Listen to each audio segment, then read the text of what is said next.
So I'd like to begin my homily with a couple reflection questions. 1, are we living as citizens of heaven, or have we become too comfortable in the ways of the world? 2, do we seek comfort, pleasure, and status more than we seek holiness? Let me say those again. Are we living as citizens of heaven, or do we seek comfort, pleasure, and status more than we seek holiness? These questions bear some contemplating, I think. So think about your week up till now. I assume you get up around the same time each day, go through your morning rituals, go to work, come home, eat, and then what? When did you find time for Christ? Did you pray before going to work? Did you thank God for your meals, for your day, that you even got up? Did you take time out of your day to go to Mass? When you got home, how soon did the TV come on, or you started scrolling through social media? I believe that Lent is gifted to us each year to become more intentional about our faith. Paul says to the Philippians today in our second reading, "Join with others in being imitators of me." I could never say that, imitate what I do. I have no trouble saying imitate what I say, but what I do, I'm not there yet. Now, I'm not too bad of a guy, but I'm still a sinner. How about you? Have you become too comfortable in the ways of the world? Our Lenten theme is be converted and live.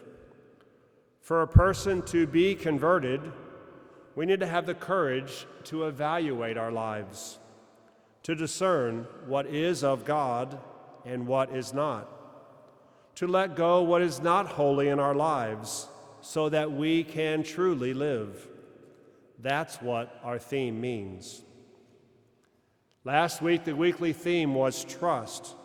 We heard that Jesus was taken by Satan into the desert to be tempted. Satan wanted him to ditch his trust in God, to rely upon his own strength to take care of his needs. Isn't that what we do so often? We rely upon ourselves.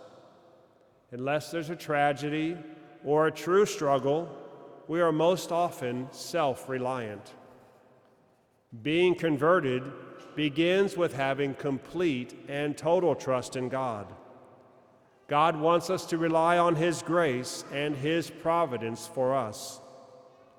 So look again at your daily rituals. You get up and do the same thing every day. When Sunday comes around, maybe the only change of your week is that you come to Mass. Is this routine such that you would feel comfortable saying, "Be imitators of me," like St. Paul says? Therefore, this second Sunday's Lenten theme is imitate Christ. This is our next step in being converted and truly living as God intended. It's time to convert ourselves to be more like Christ, in deed, not just in word.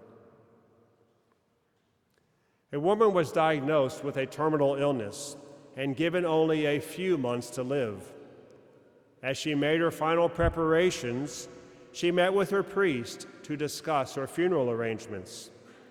She told him which scriptures she wanted read, what hymns should be sung, and even what outfit she wanted to be buried in. But as the conversation was wrapping up, she had one final request. "Father," she said, "I want to be buried with a fork in my hand." The priest was puzzled, of course. "A fork? Why?" She smiled and said, "All my life, whenever I attended a family dinner or a special event, at the end of the main course, someone would always announce, 'Keep your fork.' That was my favorite part because it meant dessert. that something better was coming, something sweet, something good, something worth waiting for. She paused and then said, "So when people see me in my casket with a fork in my hand, I want them to ask you, why the fork? And I want you to tell them, it's because I believe that the best is yet to come. Heaven is waiting and is far greater than anything else we could imagine." Jesus was transfigured before his apostles today. It was such an awesome sight that the apostles wanted to stay there. They get a mere glimpse of heaven and heavenly bodies, and they say, "Let us build 3 tents." They saw the something better. They weren't worried about food, about water, anything. They had such a beautiful experience that they wanted it to continue forever. They saw that the best was yet to come. And God wants our focus on eternity also.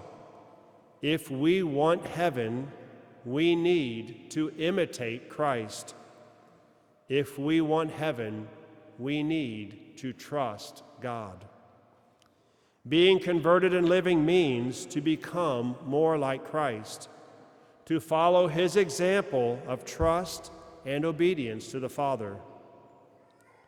This week, let us reflect on how true conversion is not just about avoiding sin, but it's about becoming a living reflection of Christ in the world.